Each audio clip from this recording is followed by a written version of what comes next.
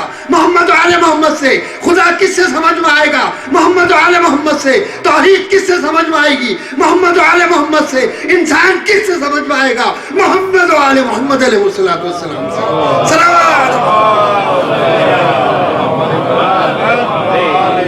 کیا بھئی خالی میں ہی محنت کرتا رہوں؟ آپ میں سے کوئی محنت نہیں کرے گا؟ صلوات تو زوردار بھیجیے.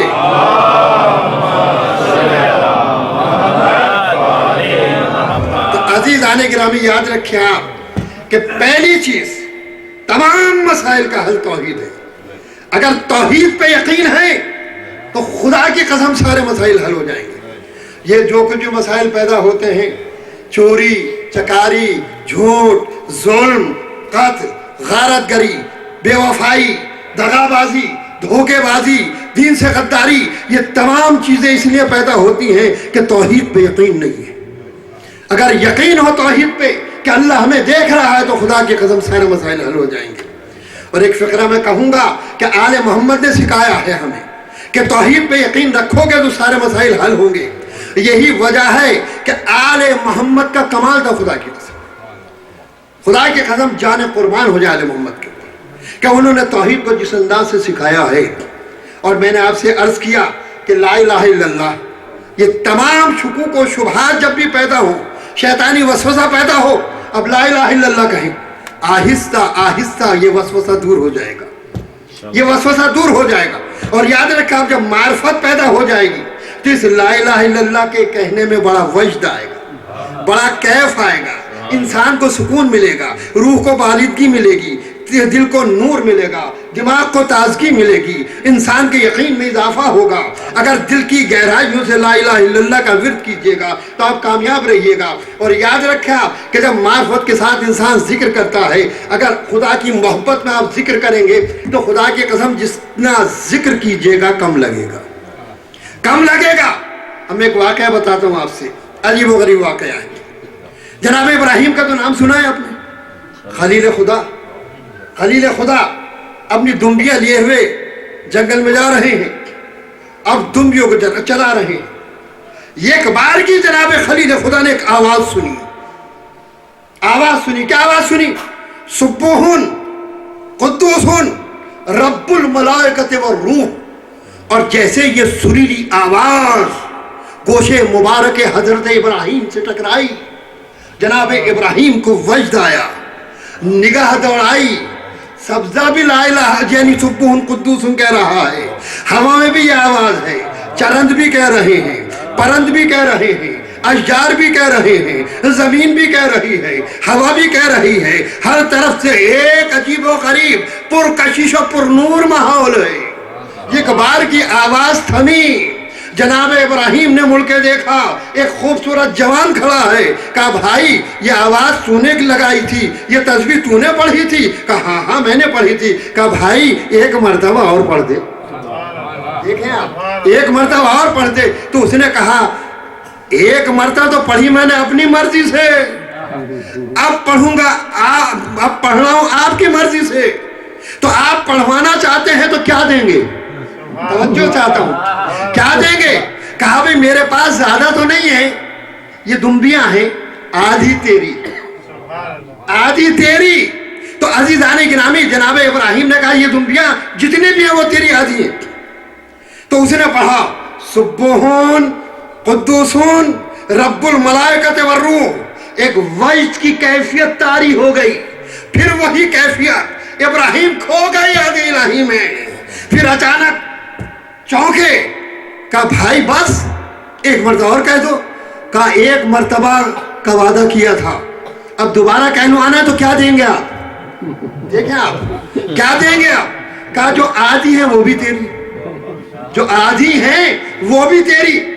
اب پھر آنے والے جوان نے بہت سریلی آواز میں کہا سبوحن قدوسن رب الملائکۃ والروح. پھر پوری کائنات وجد میں آ گئی.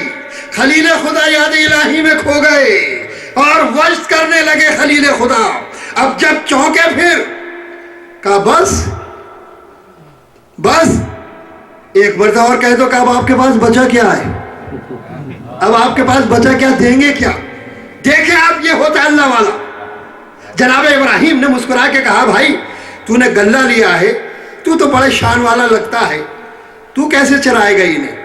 تجھے چرواہا بھی تو چاہیے، چرواہا بھی تو چاہیے، تو تم مجھے رکھ لینا۔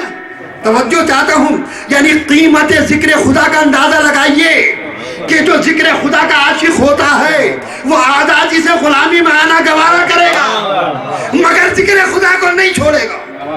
تو کہا بھائی تجھے چاہیے نہ چاہیے؟ کہا ہاں چاہیے۔ پھر اس نے کہا، جھوم کے کہا، اور جب جھوم کے کہا جناب ابراہیم پھر کھو گئے۔ اس کے بعد جب چونکے کہا بھائی اب تو میرے پاس کچھ بھی نہیں ہے، لیکن میرا دل نہیں بھرا ہے، بار بار ذکر مگر دل نہیں بھرتا۔ لوگ ہم سے کہتے ہیں ایک مجلس میں بار بار نعرہ حیدری، بار بار نعرہ حیدری، تمہارا دل نہیں بھرتا۔ میں نے کہا یہ سبق ابراہیم سے سیکھا ہے کہ انہیں اپنے محبوب کا نام لیتے لیتے دل نہیں بھرا، ہمیں اپنے علی کا نام لیتے لیتے دل نہیں بھرتا ہے۔ جزاک اللہ، صلوات محمد و آل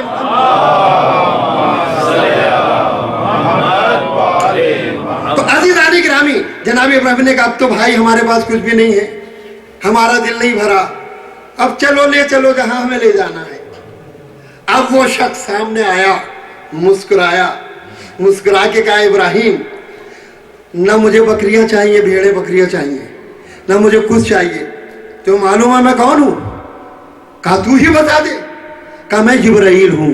توجہ چاہتا، میں جبرائیل ہوں اور اللہ نے مجھے بھیجا تھا کہ دیکھو جا کے میرے حبیب میرے خلیل کا امتحان لو مال کے ذریعے کہ آیا وہ میرا ذکر کو دوست رکھتا ہے یا مال کو دوست رکھتا ہے۔ آپ 100% کامیاب ہو گئے، آپ کو آپ کی دنبیاں مبارک ہوں، مجھے سید الملائکہ ہونا مبارک ہو، آپ امتحان میں کامیاب ہو گئے، اے خلیل حق مبارک ہو، مبارک ہو۔ میں کہوں گا خلیل خدا آپ قرآنی روح سے پہلے امام ہیں تو آپ کا امتحان لینے جبرائیل آئے، مگر جب مرسل اعظم کے پہلے وسیع کا امتحان ہوگا، شب ہجرت میں ہوگا، تو اب جبرائیل امتحان نہیں لیں گے بلکہ خدا امتحان لے گا۔ صلوات محمد اور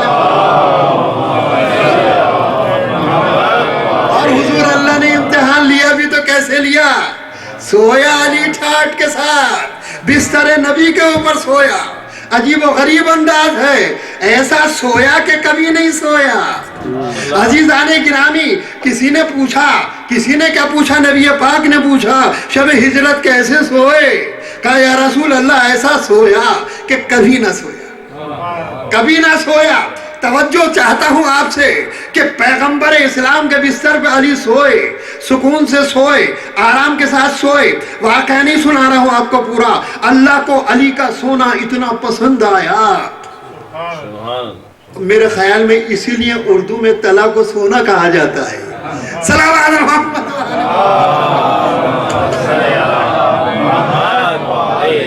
عزیزان گرامی، اتنا پسند آیا، اتنا پسند آیا کہ اللہ نے فقر و مباحات آسمان پہ کرنا شروع کر دیا۔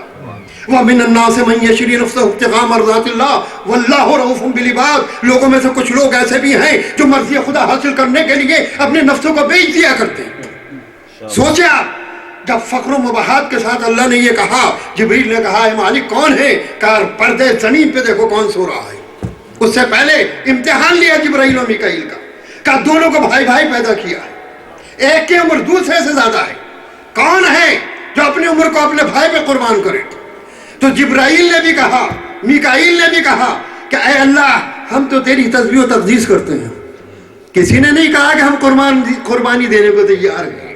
عزیزان گرامی، اس وقت ندائے غیبی آئی، اے جبرائیل و میکائیل فرش زمین پہ دیکھو، علی کی عمر زیادہ باقی ہے، محمد کی عمر کم باقی ہے، لیکن رضائے پروردگار کے لیے میرا علی کی شان سے جان قربان کرنے کے لیے بستر نبی پر لیٹا ہے۔ ہائے ہائے، جبریل نے سنا، کہا میں بھی چلا جاؤں زیارت کرنے۔ حضور والا جو علی کے دیدار کی زیارت کرے وہ ملک ہوا کرتا ہے۔ صلوات محمد و آل محمد۔ کہا علی جو بیچ رہا ہے، اس کی قیمت لگاؤ جبرائیل۔ جبریل نے کہا اے خدا قیمت زمین و آسمان، کہا یہ تو ان کے صدقے میں بنے ہیں، کہا جنت یہ تو ان کی ملکیت ہے، کہا حوریں، کہا یہ تو ان کے صدقے میں بنی ہے، کہا جن و انس، کہا یہ بھی صدقے میں بنے ہیں، کہا اے اللہ پھر جن و انس کی عبادتیں، کہا کہ عبادت کی تم بات کر رہے ہو کہ علی کے نفس کی قیمت عبادت ہو، تو علی تو وہ ہے کہ جس کی ایک ضربات روز خندق 2 عالم کی عبادت پہ کرا ہے، تو پھر یہ کیسے قیمت ہوگی؟ تو کہا تو پھر کیا اے مالک پوری کائنات میں اب تو کوئی نظر نہیں آتا جو علی کے نفس کی قیمت بن سکے۔ ہجرت کی شب خدا نے کہا جبرائیل سے، حضور والا سنیں آپ غور سے، ہجرت کی شب خدا نے کہا جبرائیل سے جیسا ہے نفس ویسا خریدار چاہیے۔ صلوات محمد و آل محمد۔ کہا نہ زمین قیمت، نہ آسمان قیمت، نہ چاند قیمت، نہ ستارے قیمت، نہ حورے قیمت، نہ ملائکہ قیمت، نہ جنت و دوزخ قیمت، نہ عبادت قیمت، نہ ریاضت قیمت، نہ فضا قیمت، نہ ہوا قیمت، نہ خزانے قیمت، کوئی بھی علی کے نفس کی قیمت نہیں ہے سوائے میری مرضی کے۔ توجہ چاہتا ہوں تو مرضی خدا وہ عظیم چیز ہے جو نفس علی کی قیمت قرار پائی۔ صلوات محمد و آل عزیزان گرامی، سودا علی نے کیا تھا مگر صرف اپنا نہیں کیا تھا بلکہ سب کی طرف سے سودا کیا گیا تھا، انشاءاللہ سب کی طرف سے کیا گیا تھا۔ رضا خدا کی نفس ان کا، اسی لیے تو روز عاشور ندا آئی تھی یا ایتھا النفس المطمئنہ، اے نفس مطمئن پلٹ اپنے رب کی طرف، پلٹ اپنے رب کی طرف، خدا تجھ سے راضی تو خدا سے راضی، آجا میری جنتوں میں داخل ہو جا۔ عزیزان محترم، بس محرم آ گیا اور یہ محرم کا اصل مقصد ہے حسین پر گریہ کرنا، حسین پر گریہ کرنا۔ عزیزان گرامی، آج اس کا اندازہ لگائیں کہ جس وقت کہ ایک دکھیاری ماں نے پیغمبر اسلام سے یہ سنا کہ میرا بیٹا 3 دن کا بھوکا پیاسا کربلا میں شہید کیا جائے گا، تو ایک دکھیاری ماں نے کہا یا رسول اللہ آپ ہوں گے؟ کہا نہیں میں نہیں ہوں گا۔ کہا اس وقت علی ہوں گے؟ کہا نہیں ہوں گے۔ کہا حسن ہوگا؟ کہا نہیں ہوں گے۔ کہا میں ہوں گی؟ کہا تم بھی نہیں ہوگے۔ تو ایک ماں کے جذبات کا اندازہ لگائیے کہ روتے ہوئے فاطمہ زہرا سلام اللہ علیہ نے کیا فرمایا تھا، بابا پھر میرے حسین کو روئے گا کون؟ خدا آپ کو کسی غم میں نہ رلا ہے۔ کہا میرے حسین کو کون روئے گا؟ تو پیغمبر اسلام نے فرمایا تیرے لال کی شہادت کے بعد خداوند عالم قوم کو پیدا کرے گا کہ جس کے جوان تیرے جوانوں پہ روئیں گے، جس کے بوڑھے حسین کے بوڑھوں کو روئیں گے، جس کے بچے حسین کے بچوں کو روئیں گے۔ تو اے ماتم دارو، اے عزادارو، اے حسین کے عاشقو، اپنی قدر کو پہچانو، فاطمہ زہرا کی دعاؤں کا نتیجہ ہیں آپ۔ دل کھول کے روئیے تاکہ جس مقصد سے فاطمہ نے تمہیں مانگا ہے، ہم سب کو مانگا ہے، وہ مقصد پورا ہو سکے۔ اللہ اللہ، ان مجالس میں اہل بیت تشریف لاتے ہیں، معصومین آتے ہیں، تاریخ بتاتی ہے کہ بعد شہادت امام حسین جناب سید سجاد نے طے کیا تھا کہ میں کسی شادی میں شرکت نہیں کروں گا، مگر چاہنے والے نے ہاتھوں کو جوڑا، مولا آئیے، کہا ایک شرط ہے مجلس کو برپا کرو میرے بابا کی تو میں شرکت کروں گا۔ اللہ اللہ، اس نے وعدہ کیا، مجلس برپا ہوئی، خطیب کو بلایا گیا، مولا کے لیے ایک مخصوص جگہ رکھی گئی، خطیب نے مسائب بیان کیے، ایک کوہرام برپا ہو گیا، مجمع برے طریقے سے رو رہا تھا۔ عزادارو، جب مجلس تمام ہو گئی، بانی مجلس نے دیکھا کہ امام زین العابدین تخت پر نہیں ہے، بے چین ہوا کہاں ہے مولا؟ کیا دیکھا عزادارو؟ میرا مولا وہاں بیٹھا ہے جہاں عزادارو کی جوتیاں رکھی ہوئی تھی۔